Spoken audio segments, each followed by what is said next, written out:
दोस्तों पूरे देश में कोरोना संक्रमण की दूसरी लहर ने हर तरफ तबाही मचा रखी है। तो दूसरी तरफ सरकार की सभी तैयारियों की पोल भी खोल दी है। देश में लगभग सभी अस्पतालों में बेड और दवा तो दूर, मरीजों को ऑक्सीजन भी नहीं मिल पा रही है और हालात इतने खराब हो चुके हैं कि लोगों को ऑक्सीजन सिलेंडर के लिए दर दर की ठोकरें खानी पड़ रही हैं। और इसी बीच ऑक्सीजन और बाकी दवाओं व इंजेक्शन की कालाबाजारी भी जोरों पर है। लेकिन ऐसे में कई लोगों के मन में ये सवाल आ रहा है कि जब हम लोग हवा में सांस ले सकते हैं और ऑक्सीजन भी हमारे चारों तरफ मौजूद है, तो इसी ऑक्सीजन को सिलेंडर में भरकर मरीजों को क्यों नहीं दे दिया जाता है। और हमारे चारों तरफ फैले ऑक्सीजन और मेडिकल ऑक्सीजन में क्या अंतर होता है, इसे कैसे बनाया जाता है और आजकल इसकी इतनी किल्लत क्यों हो रही है। दोस्तों वैसे तो ऑक्सीजन हवा और पानी दोनों में ही मौजूद होता है, लेकिन आपकी जानकारी के लिए बता दूं कि हवा में सिर्फ 21% ऑक्सीजन रहती है और 78% नाइट्रोजन गैस होती है और इसके अलावा 1% अन्य गैसें होती है और इसमें कार्बन डाइऑक्साइड, हाइड्रोजन और नियोन गैस भी होती है।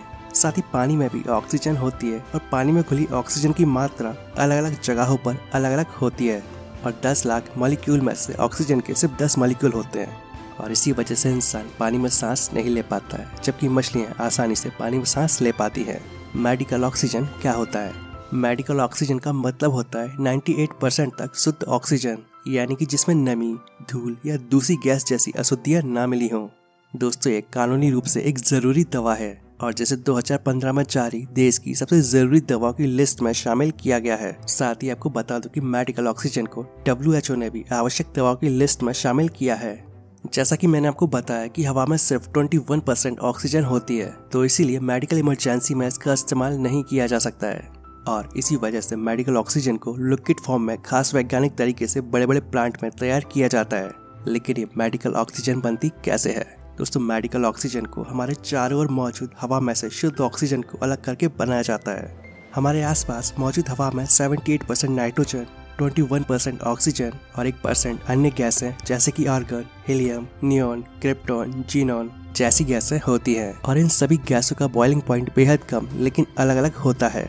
ऐसे में अगर हम हवा को जमा करके उसे ठंडा करते जाएं, तो ये सभी गैसें बारी बारी से लिक्विड बनती जाएंगी और जिन्हें हम अलग अलग करके लिक्विड फॉर्म में जमा कर लेते हैं और इस तरह से तैयार लिक्विड ऑक्सीजन 99.5% तक शुद्ध होती है।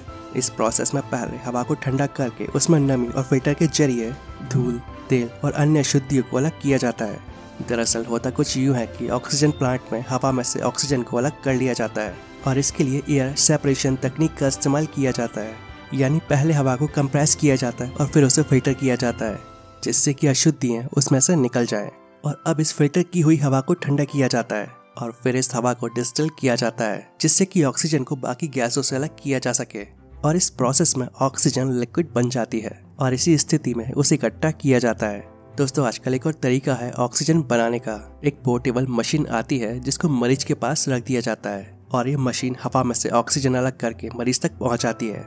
दोस्तों एक वयस्क व्यक्ति जब कोई काम कर रहा होता है तो उसे सांस लेने के लिए हर मिनट 6 से 7 लीटर हवा की जरूरत होती है, यानी उसे हर दिन करीब 11,000 लीटर हवा की जरूरत होती है और सांस के जरिए फेफड़ों में जाने वाली हवा में 20 से 21% ऑक्सीजन होती है और जबकि छोड़ी जाने वाली सांस में 15% रहती है, यानी सांस के जरिए अंदर जाने वाली हवा का मात्र 5% का इस्तेमाल होता है और यही 5% वो ऑक्सीजन है जो कार्बन डाइऑक्साइड में बदलती है। इसका मतलब ये हुआ कि एक इंसान को 24 घंटे के अंदर 550 लीटर शुद्ध ऑक्सीजन की जरूरत होती है और मेहनत का काम करने या वर्जिश करने पर ज़्यादा ऑक्सीजन की जरूरत पड़ती है और एक स्वस्थ वयस्क व्यक्ति एक मिनट में 12 से 20 बार सांस लेता है, यानी कि हर मिनट 12 से कम या 20 से ज़्यादा बार सांस लेना किसी परेशानी की निशानी है।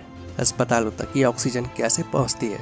तो आपको बता दूं कि इस लिक्विड ऑक्सीजन को मैन्युफैक्चरर्स बड़े बड़े टैंकरों में स्टोर करते हैं और यहाँ से इसे बेहद ठंडे रहने वाले क्रायोजेनिक टैंकरों से डिस्ट्रीब्यूटर तक भेजा जाता है। इसके बाद डिस्ट्रीब्यूटर इसका प्रेशर कम करके गैस के रूप में अलग अलग तरह के सिलेंडरों में इसे भरते हैं और यही सिलेंडर सीधे अस्पतालों में या ऐसे छोटे सप्लायरों तक पहुंचाए जाते हैं। इसके अलावा कुछ बड़े हॉस्पिटल्स में अपने छोटे छोटे ऑक्सीजन जनरेशन प्लांट भी होते हैं। लेकिन अब सवाल आता है कि इस मेडिकल ऑक्सीजन की कमी क्यों हो रही है। दोस्तों कोरोना महामारी के चलते भारत में हर दिन मेडिकल ऑक्सीजन की खपत 1000 से 1200 मैट्रिक टन थी और ये 15 अप्रैल तक बढ़कर 4795 मैट्रिक टन हो गई और इस तेजी से बढ़ती मांग के चलते ऑक्सीजन की सप्लाई में भारी दिक्कतें आ रही हैं। दोस्तों पूरे देश में प्लांट से लिक्विड ऑक्सीजन को डिस्ट्रीब्यूटर तक पहुंचाने के लिए सिर्फ 1200 से 1500 क्रायोजेनिक टैंकर उपलब्ध है और जो इस कोरोना महामारी की दूसरी लहर से पहले तक के लिए पर्याप्त थे।